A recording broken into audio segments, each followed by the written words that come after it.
Welcome to The Kingstonian, a podcast that profiles individuals who are passionate about what they do for a living, about what organization they belong to, or simply passionate about the community they are a part of.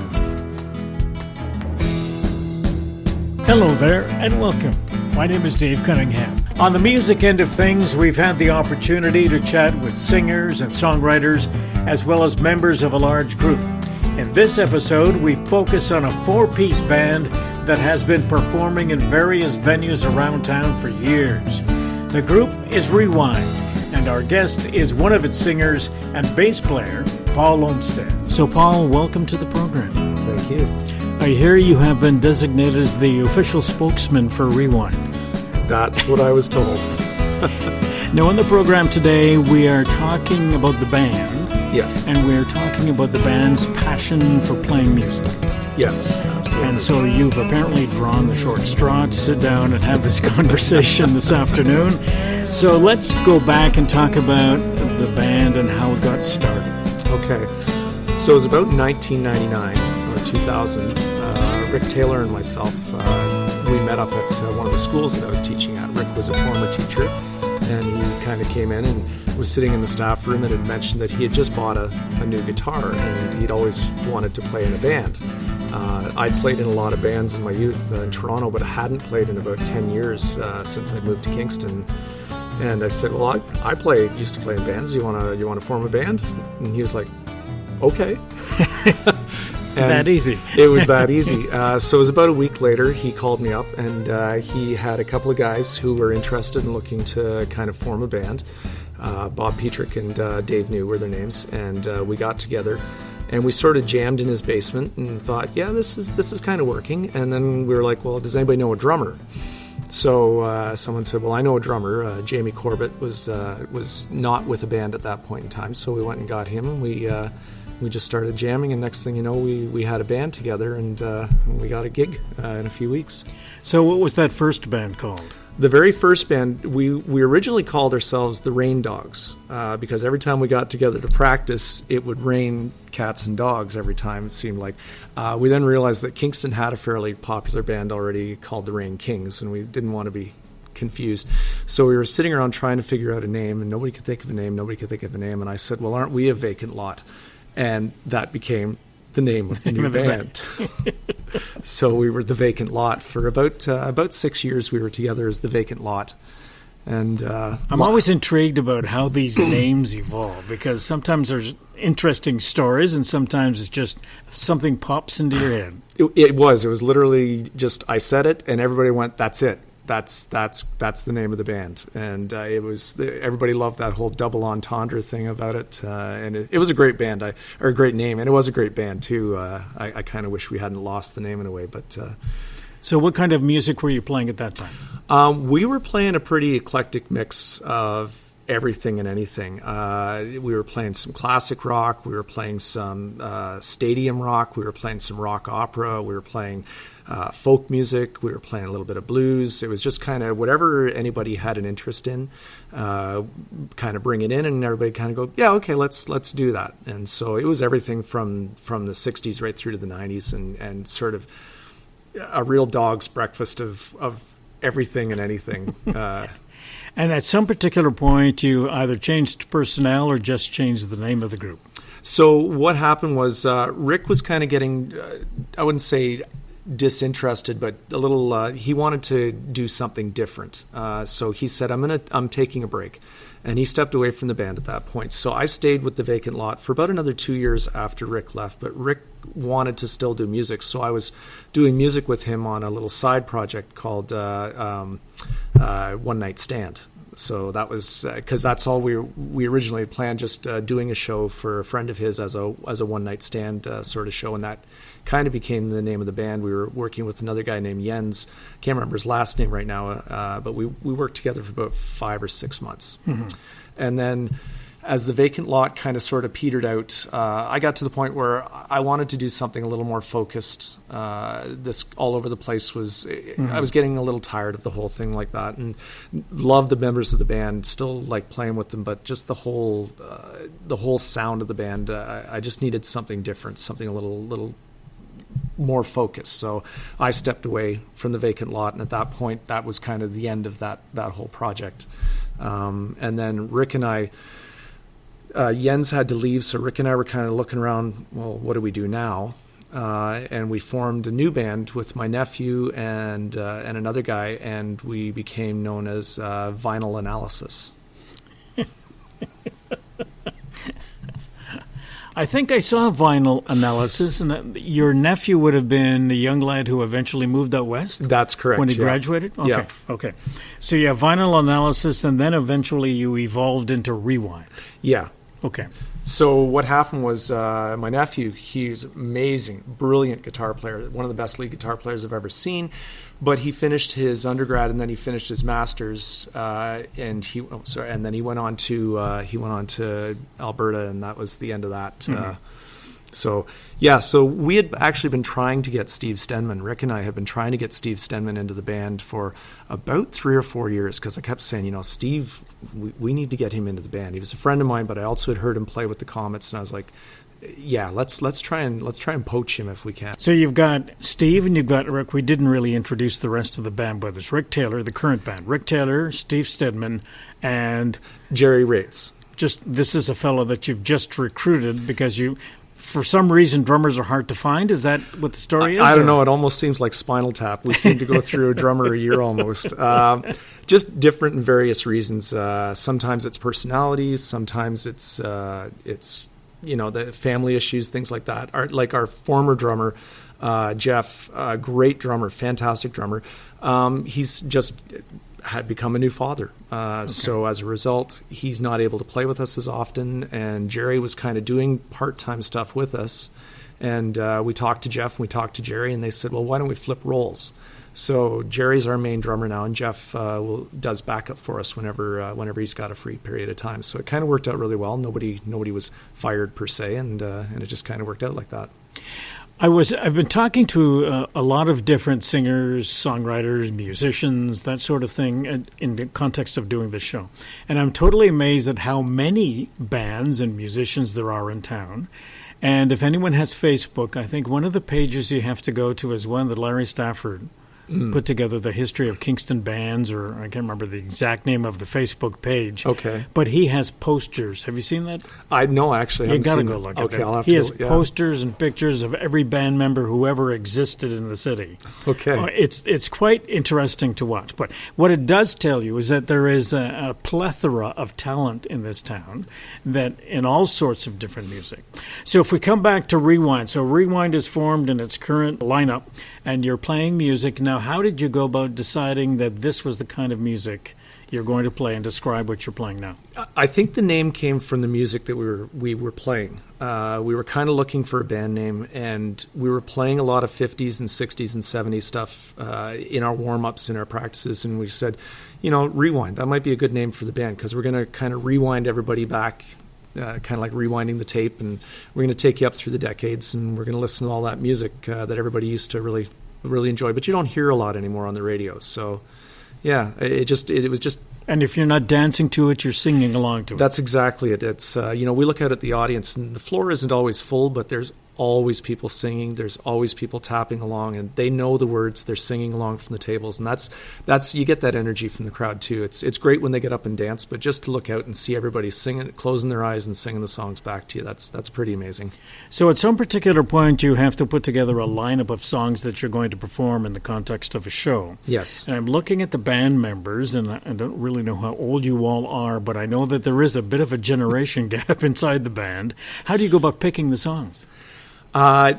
Usually what happens is someone will show up at practice with a song or a couple songs, and they'll say, let's try this one. And we all go, okay. First of all, it's like, well, do you know this? And do you know this? Usually we all know the song. Every now and again, you don't. So you pull it up on YouTube, or you pull it up somewhere and you listen to it and you go, yeah, I think I can do that one. But really, it's just a matter of everybody brings a song in every so often, or we'll say, okay, let's freshen it up. We need some new songs. Everybody bring in 3 songs. Mm-hmm. So everybody goes out and does their homework and kind of brings in 3 songs. Vicky, who is Rick's wife, Vicky Taylor, she's kind of our manager as well. she constantly tweets me or emails me or messages me and says, "What about this song? What about this song? What about this song?" So we get lots of good ideas. She has a list. She has a list as well. So we get lots of great ideas from all over the place. So here's a question for you. Why do you do this? Why do you carry all of this stuff into a little club and set it all up and play for 3 hours and go home? We love it. It's something that's in your blood. I think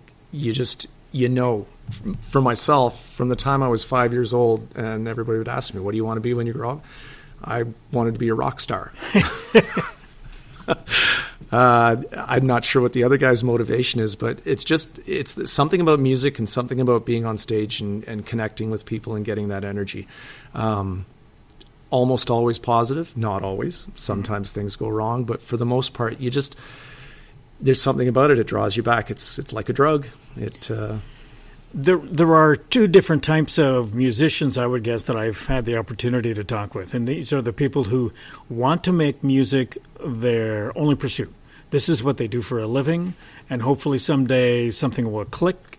And then there are others who want to continue doing what they're doing in civilian life and want to continue to play music on the side, which is where you would fit, I would guess. Yeah, which is where we are. Unless you still want to be a rock star. Oh, well, you never give up that dream. You never give up that dream. I lived that life during my late teens, early 20s. I thought that's where I was going. I was living in Toronto. I was playing in a lot of places down the beaches and places around Toronto. And life just, it kind of changes. Everything happens.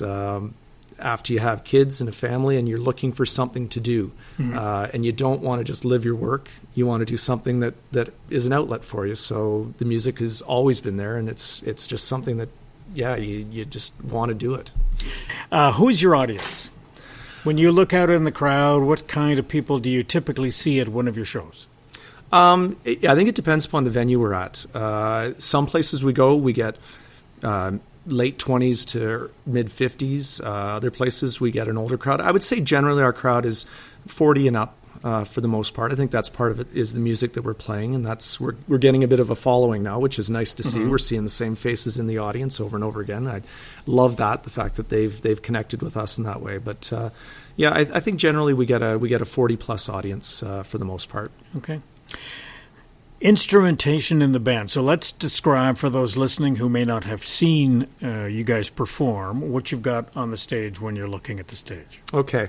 So Rick Taylor's playing keyboard now for the most part. Every now and again he'll pull out a guitar, but not too often anymore. Now he's a guy who's moved. He was on drums. He's moved around. Yeah. He played. He started off playing bass guitar with the Vacant Lot with us.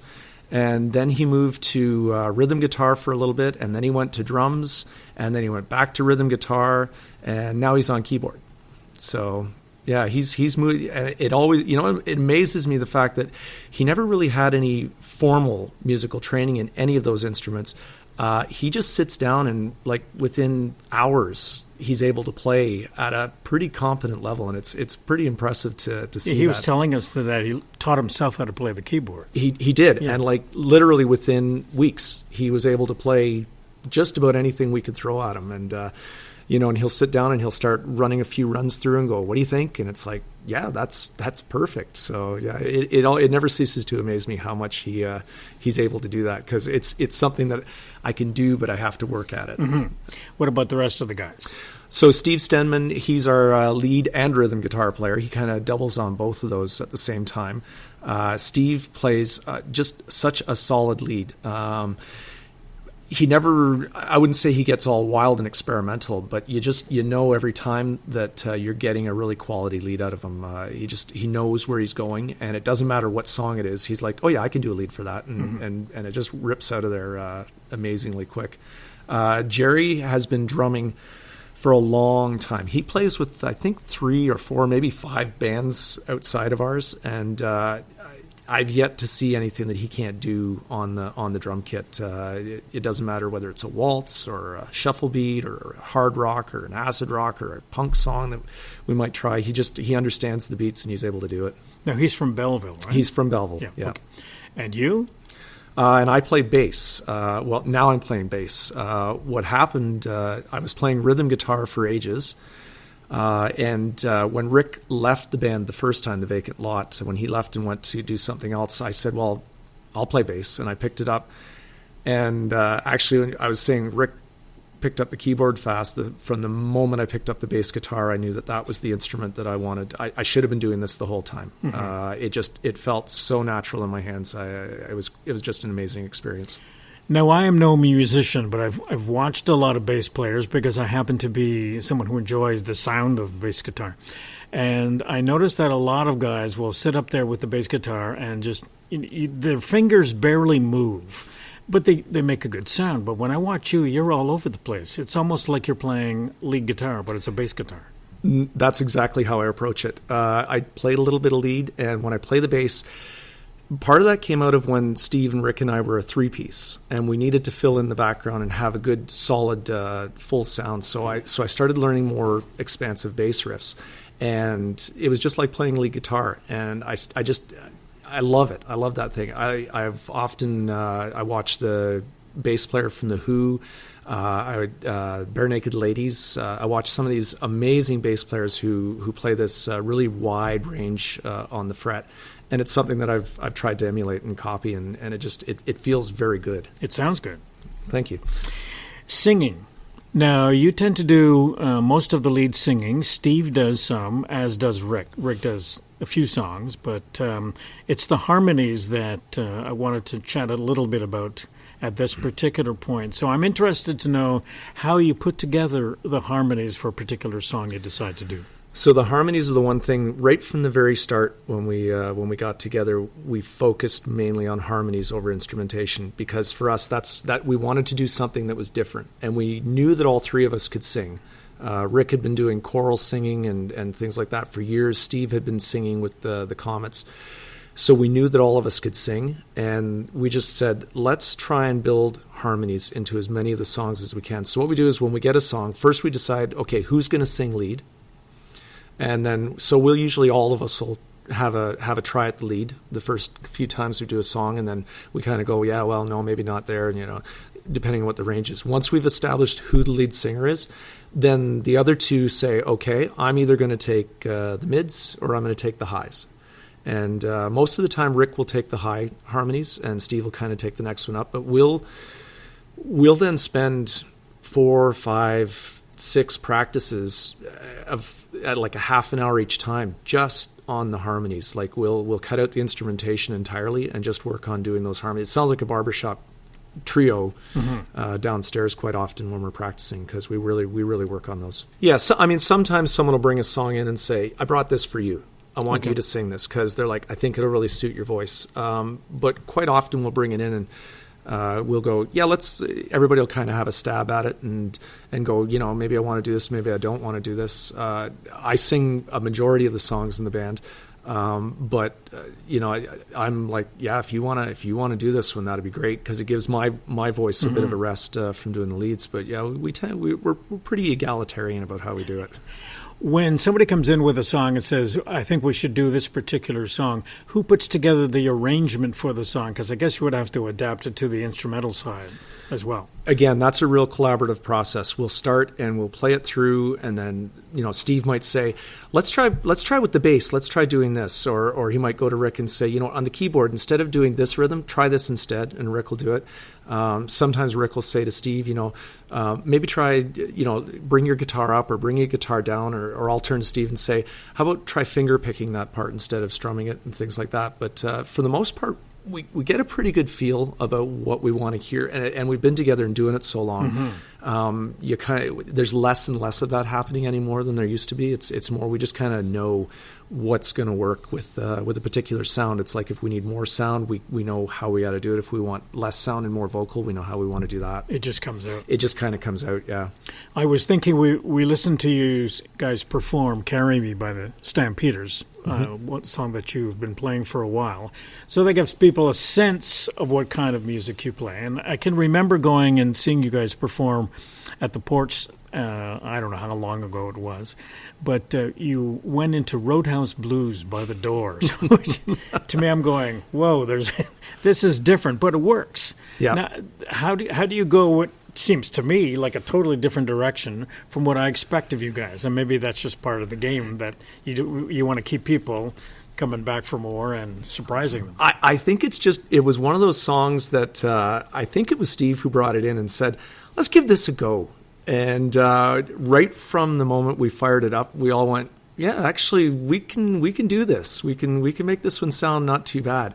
It may not be what fits more naturally into our set list, but we've managed to find a way, because as we travel up through, we go, well, here we are, we're into the late 60s, early 70s, and this is one of the songs from there. Mm-hmm. But it's just a fun song to sink your teeth into, and I think that's what we all do. Is we really just kind of, it's one that you can just bite into and kind of shake it like a dog and and really, really enjoy. Venues that you've performed in. So you've done a lot of different clubs around town. You've done some out of town stuff. A few out of town, yeah. Tell us about the kind of venue you like to perform in. I love the smaller clubs where you've got a cozier setting, maybe not a huge dance floor, a smaller dance floor, kind of closed in, carpeting, nice friendly bar. Kind of think Cheers with a band there almost. Yep. Type thing. There's just something friendly about that. You get in there, you can see your crowd.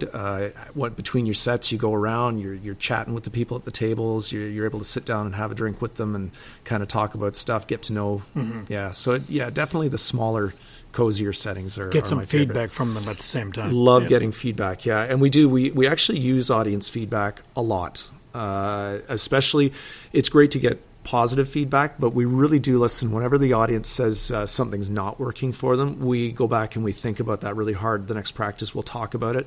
We'll kind of discuss it. We'll think about, do we need to make any changes? And sometimes we do. Mm-hmm. Sometimes we don't. Sometimes we have another go at it. But if we hear the same stuff over and over again, then we definitely use the audience feedback. Funniest thing that ever happened to you at a performance, at a show? We had a show out on, we were just north of the city at a lake. They had hired us to come up and do a family reunion. So we showed up. It was early spring or mid-spring, and we came up to the lake and set up. We were out on a hay wagon, and they ran all the cords from the back of the house through the grass up onto the hay wagon. And we're sitting up on the hay wagon singing, and the mosquitoes were everywhere. So as soon as you breathed in, you were breathing. It's like there was just clouds of mosquitoes. But as I leaned in towards the mic, as the humidity came up, I leaned in towards the microphone, and I got about 2 inches from the microphone, and this huge blue arc streams across from the microphone and just nails me on the lip. And we realized that none of the equipment was grounded, which is a little scary too, because the plugs were all ungrounded. And all night long, as everybody gets a little too close to the microphone, all you can see are these blue flashes of electricity, and you kind of hear, oh, in the middle. And it wasn't a light show. And it wasn't a light show. It wasn't a light show. But so that would probably categorize as one of the worst things that happened to you. It's up there. It may be one of the worst shows that. Now, sound-wise, it was great, but just for the experience, it was definitely not a pleasant experience. But we kept going. I think one of the worst shows we ever had was we got hired to do a show for former director of education, and we sat backstage for 3 hours after we were supposed to go on, and had all our equipment set up and dragged it all in, done a sound check, and we sat and listened to speech after speech after speech. Oh. And 11:30 rolls around, and they start packing up. Everybody's leaving. So we come out. We're supposed to do some songs here, and they go, oh, well, okay, do a song. So we did one song, and they said, thanks very much, and they sent us home. That had to be the worst show that we've ever done. Jeez. And it was everything I could do to keep the rest of the band from just walking out on the show. They were like, that's it, I'm out of here, I'm not doing this. And I was like, no, we got hired, we got to stick around and do this.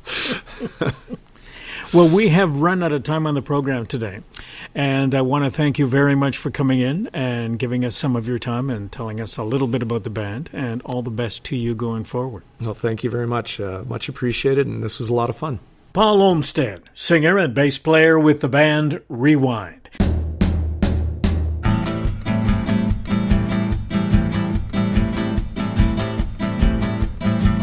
Theme music for the program is Stasis Oasis, a tune written and performed by Kingston musician Tim Aylesworth. If you have any questions, comments, or suggestions about any of our episodes, please send a note to the Kingstonian Podcast Facebook page. This is Dave Cunningham from Kingston, Ontario. Thank you for listening. Until next time.